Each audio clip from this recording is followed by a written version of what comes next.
values. From these two visualization result, we can immediately notice that the upper one has better result than the other one. From this one, we see that the green samples more dense in this area, and the red samples are more in this area. However, in this graph, that the green one and red one, they're almost together. Probably you may say here more red and here more green, but we still prefer this one, I think. And okay, you can also see from other sample other effects. This one, like this one. Okay, I think this one also a better one, because green one almost on this area and the red one on this area. So in sum, that I think Isomap did better data reduction work right here. After it, I'm gonna introduce 3D visualization. 2D visualization has this advantage that we see the result more clearer, but the disadvantage is maybe like here we see these two clusters, these two samples, they're so close to each other, but probably when you introduce a third attribute, these samples are not so not so close to each other anymore. So for better understand the data set, we introduce 3D visualization. Same as 2D, that we can have different attributes combination. So it's 3 out of 4, which is 4 different combinations. We just trigger one of them. And so you immediately see that all the samples are projected into a cube. This cube will automatically rotating. And inside this cube, there is black dots. The black dots represent the most center of this cube, and there are also 3 virtual axes, which can separate the cube into 8 segments. And this is also used to help us identify the dense area for the samples. We can notice that the benefit of this 3D visualization is we can see from all the perspective that how the samples distributed, and we can easier identify the dense area for either green samples or red samples. Please let me make conclusion that I think the green samples is more dense in this area, and the red are more in other areas. And I want to see from another data reduction algorithm, which is PCA. Let's see one of them. Okay, right here. And also in this visualization, we can see the green samples are more dense in the down part right now, and red samples are all over on top.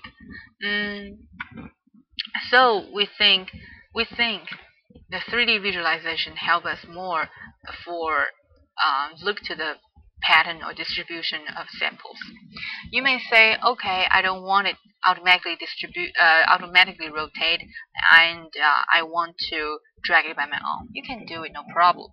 We decided that you can just push the space button, and then this cube will rotate as your mouse going. For example, you can to here, then move there, and here will move here, and you can easier see that what you want, the perspective you want to see immediately, it can show you very quick. So we think this is another advantage of 3D visualization in our software. And probably you want to say, I want to see immediately exact specific samples position in a cube. Okay, no problem, we can do it.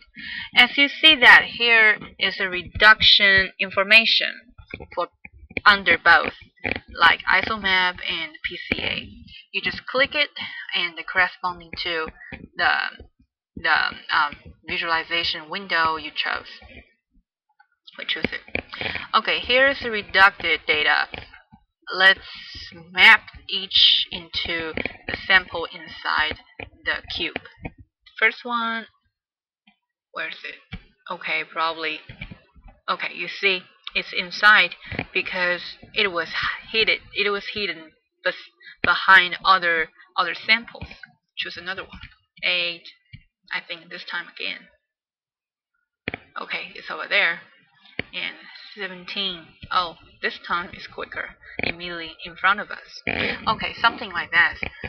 This is the third advantage, that we can map each samples very quick. Okay, this is our 3D visualization. And the last we're gonna introduce is cluster motion.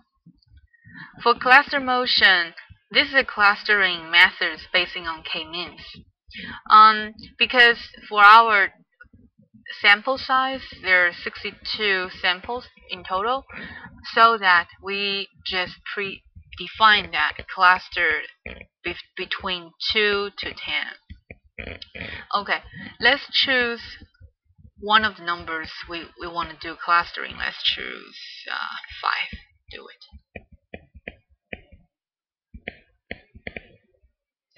Okay, there we go.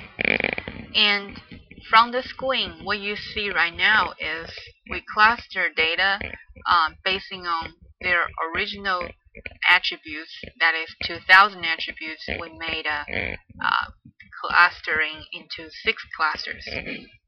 We can see now that they're very mass all over the clusters.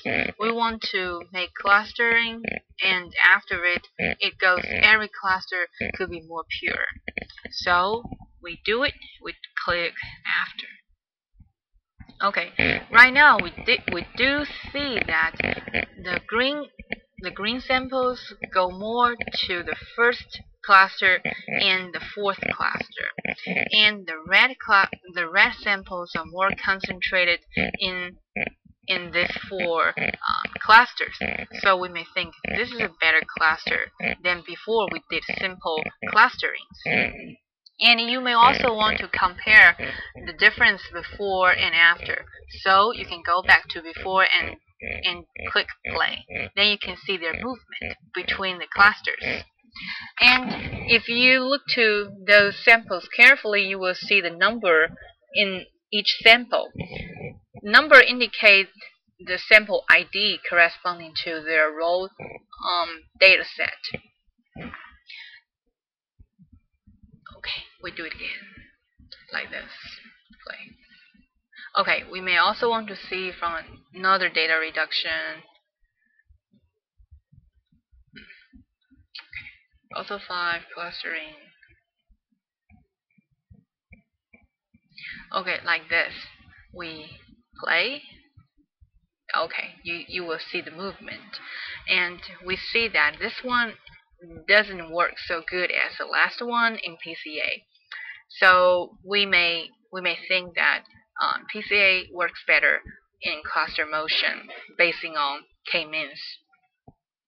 Okay. Thank you. That's all for our demo.